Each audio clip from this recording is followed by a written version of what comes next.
दीदी, मैं आपकी व्यथा समझ सकती हूँ, परंतु आपको कैसे विश्वास है कि शिव चंद्रदेव को बचा लेंगे? जिस देव ने हमारे परिवार को केवल पीड़ा और अपमान दिया है, उससे किसी भी प्रकार की सहायता की अपेक्षा क्यों कर रही हैं आप? क्योंकि शिव महाकाल है, क्योंकि शिव महाकाल है, क्योंकि शिव महाकाल। चंद्रदेव के काल को अब सिर्फ वही टाल सकते हैं। पर दीदी, अगर शिव ऐसा ना कर पाए तो ऐसे में पिताश्री के क्रोध की भोगी क्यों बनना चाहती हैं आप? जिससे प्रेम करते हैं, उसके प्रेम के समक्ष किसी के भी क्रोध का कोई महत्व नहीं। परम पिता से प्रार्थना है सती कि कभी तुम अपने जीवन में ऐसी परिस्थिति में ना फंसो जहां तुम्हें अपने पिता और प्रेमी में से किसी एक को चुनना पड़े।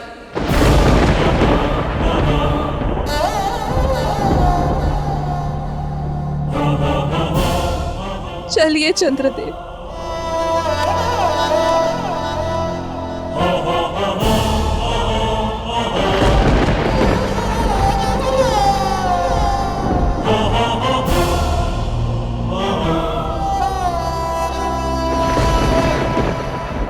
सती, कहाँ जा रही हो? हर समस्या का समाधान प्रार्थना नहीं होता ना माँ। इस शिव के कारण मैं अपने परिवार पे एक और संकट नहीं आने दूंगी।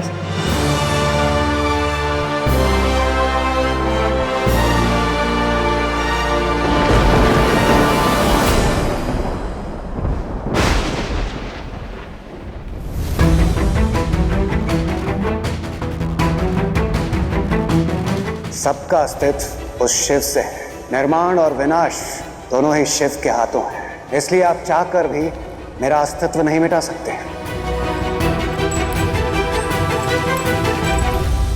ये क्या कर रहे हैं पिताश्री?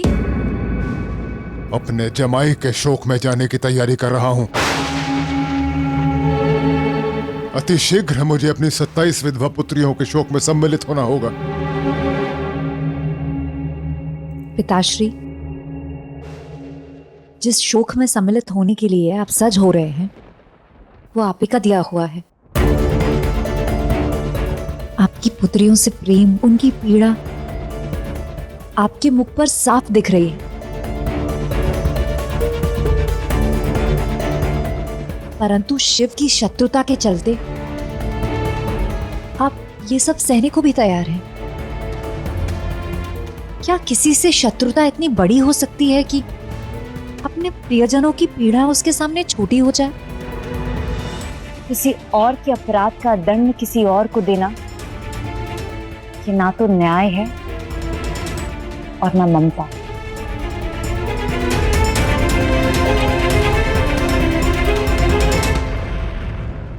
अपनी पुत्रियों के विधवा होने का दुख मुझे भी है, परंतु जो दोषी से जुड़ा है, दंड का एक भाग उसे भी भुगतना ही पड़ता है। चंद्र से जुड़े होने का दंड मेरी पुत्रियों को भुगतना होगा और अपनी पुत्रियों से जुड़े होने का दंड इस पिता को।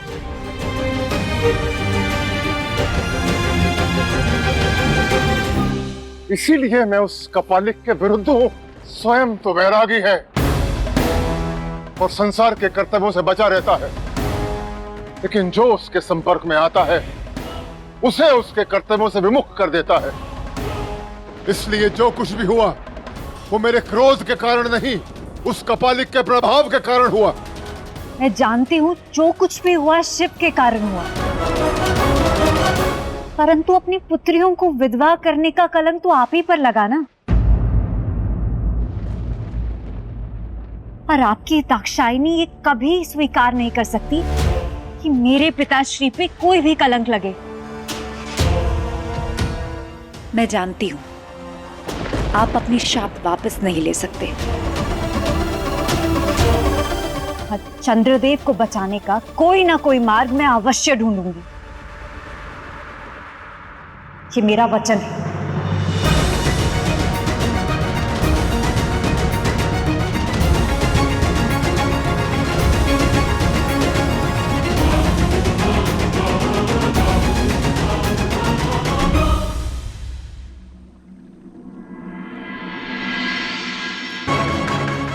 नारायण, प्रजापति दक्ष ने यह उचित नहीं किया।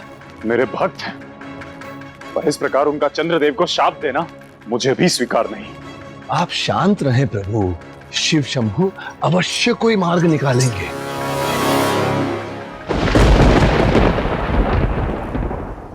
चंद्रदेव क्षीण हो रहे हैं नारायण। दक्ष के कर्म से मैं बहुत विचलित हूं देव। एक प्रजापति से यह आशा नहीं थी।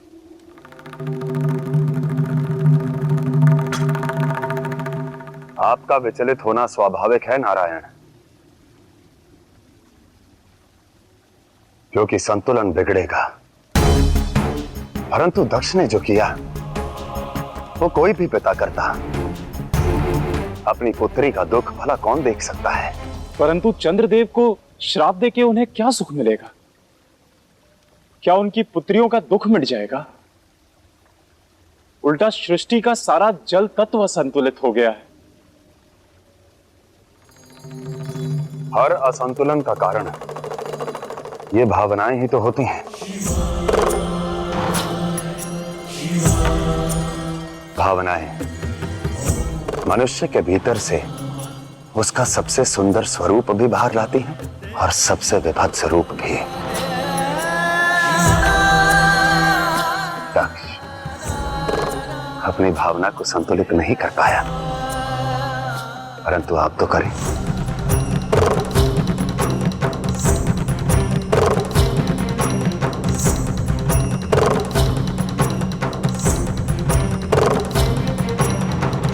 चंद्रदेव अपने कर्म का परिणाम भुगत रहे हैं।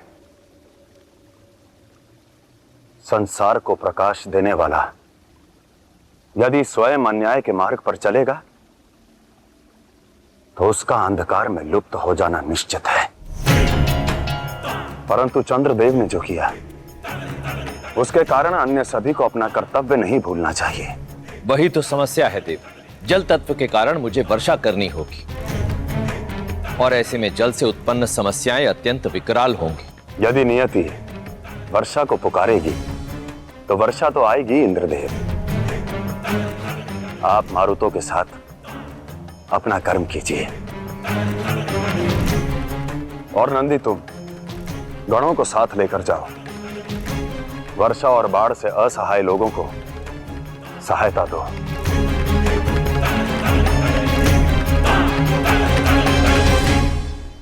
पर यह स्थायी समाधान नहीं है शिव, जल को संतुलित करना होगा।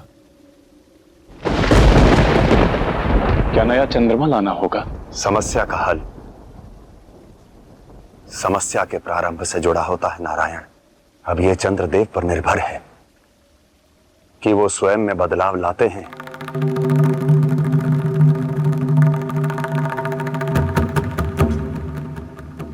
या उन्हें बदल दिया जाए, क्योंकि बदलाव का प्रारंभ स्वयं की भूल को स्वीकारने में है। प्रकृति में संतुलन लाने के लिए चंद्रदेव को स्वयं में संतुलन लाना होगा। दोष में सुधार हो, उसके लिए सर्वप्रथम स्वयं के दोष को स्वीकारना पड़ता है। जब तक चंद्रदेव स्वयं को निर्दोष समझते रहेंगे तब तक उनका दोष नहीं मिटेगा। पर चंद्रदेव को उनके दोष का आभास कौन दिलाएगा? समस्या प्रकृति और चंद्रदेव के मध्य है, तो इसका हल भी उन्हें ही ढूंढना होगा नारायण।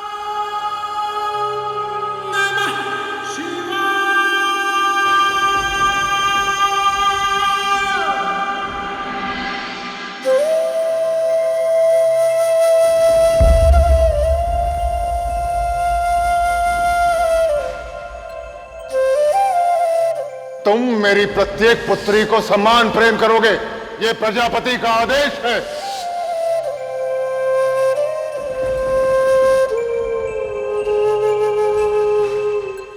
पिताश्री पर कलंक लगने से बचाने के लिए मुझे चंद्रदेव को उनकी भूल का आभास करवाना होगा। रुकिए चंद्रदेव, चंद्रदेव आप कहाँ जा रहे हैं? पिताजी के शाप के कारण आपका शरीर दुर्बल हो गया है। मैं ब्रह्मदेव से बात करती हूँ, वो सृष्टि के रचयिता हैं।